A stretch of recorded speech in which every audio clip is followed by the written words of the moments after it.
Leyland, and this is Forged in Stone.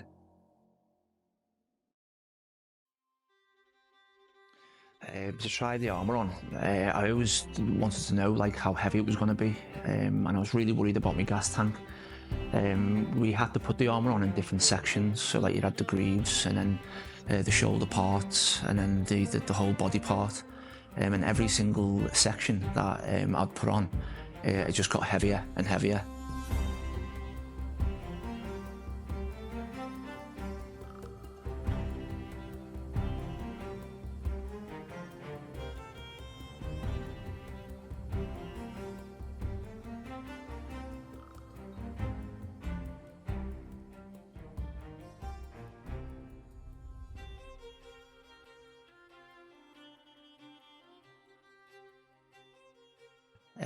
One of the biggest tests for me was putting the helmet on. I believe you can get this thing called helmet horror or helmet fear, where basically when you've got the helmet on and it's so close to your face, it can induce a panic attack. And apparently this happens quite a lot with different people. I actually felt that coming on at certain points, but I made sure that I was calm, and the more I wore the helmet was a lot better for me. So you feel the impact, but you don't feel any kind of associated pain, yeah? Right, guys, ready? Yep. That's right.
Different world. This is their world, and I was very aware of that when I was in there.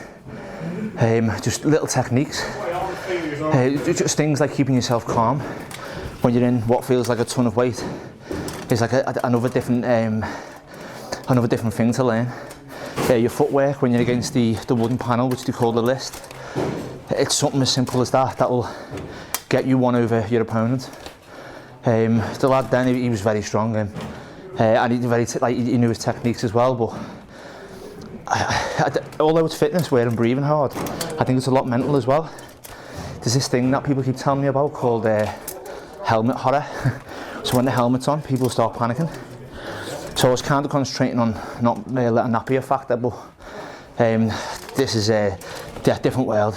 I have a hell of a lot to learn in a short space of time, so just keep going and keep listening to Daniel.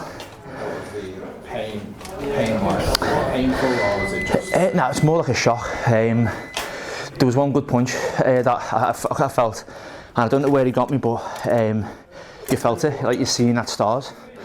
And I was like, okay. I tried to give him one back, but it didn't seem to affect him at all. So very calm one. Very calm. Yeah, I think that's going to be a huge piece of this puzzle to crack. It's just remaining calm when you're in there. So even if you're on the underhand, just remain calm. But that's going to be something that I'm going to have to learn, because that was difficult then.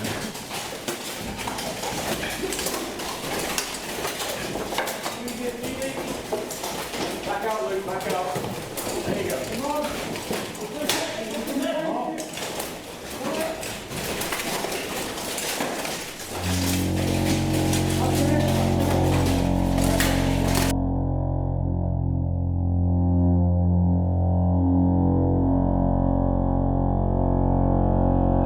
It had a massive impact, to be honest. In order to get to the gym, I had to get a train. I think it was about 3 trains there, and obviously 3 trains back as well. The journey all round was about 5 hours, so I'd have to time it perfectly. And the travelling in itself as well was really mentally taxing. With the training being so tough, and then the journey being so long, it was definitely a gut check for me. And as well with the training being so tough, I'd come back with like bruises and all sorts. So to know that you've got a couple of hours journey on the way back was a really tough one to take, definitely. Yeah, it's easy just to stand and chill. Obviously, you know, if they're doing something to you, you've got to do something back.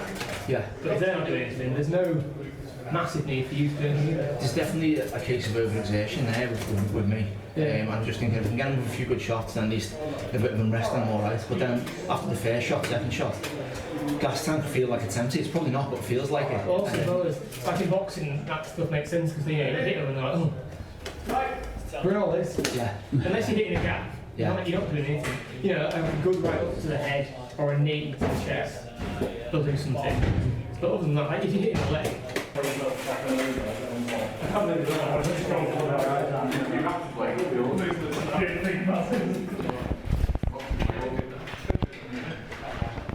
I got you ready? Fight! Ready?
20 seconds. Fight!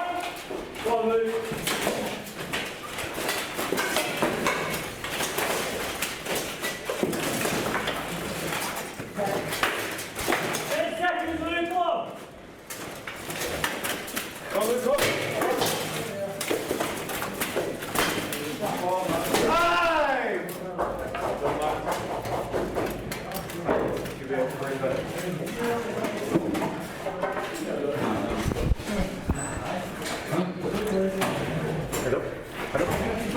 Big breath. Yeah.